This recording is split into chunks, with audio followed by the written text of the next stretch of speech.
I know you've dealt with this on your Locked On Browns podcast. Who do you think shined over the first half of the season for the Browns?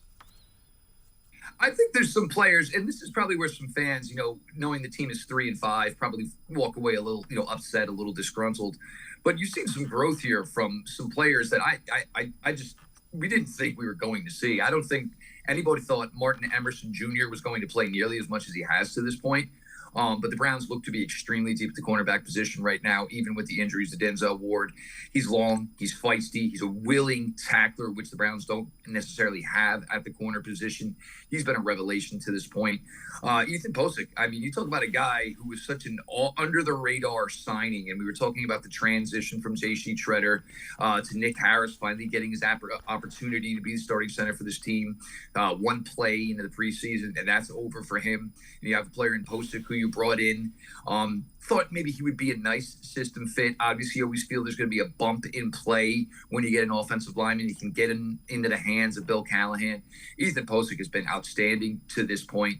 And the growth overall of Donovan Peoples-Jones here in year 3, it's come along really, really quickly here in year 3. I know a lot of talk was coming into year 2 from the summer about, how well Donovan Peoples-Jones had looked over the summer. But then the 2021 season started. There was Odell, there was Jarvis, obviously there was roadblocks for a path to success. But now, even with Amari Cooper, better receiver than both of those guys were in their time with the Cleveland Browns, Amari Cooper here doing his thing.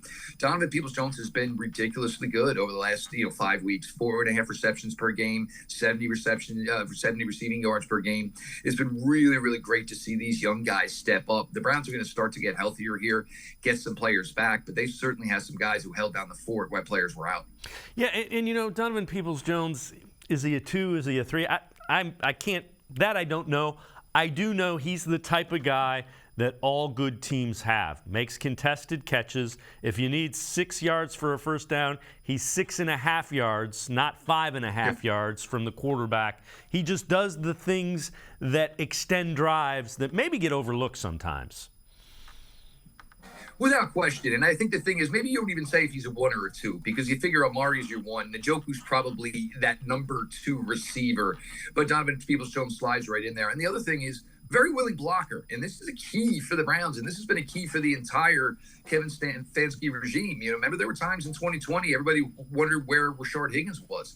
It was about blocking. And if you weren't going to do it, you weren't going to put your heart and effort into it, they weren't really necessarily going to play you. Donovan Peoples-Jones, he's got the physical makeup. He's got the size. He's got the arm length to be a solid, willing blocker and gets the job done. He gets you the opportunity to stay on the field more often, gets the opportunity to get these balls. David Njoku, Amari Cooper, as featured as they are, the coverage is going to flow that way. And you get a lot more opportunities for one-on-ones. You get a lot more opportunities to get Donovan Peoples-Jones open in space.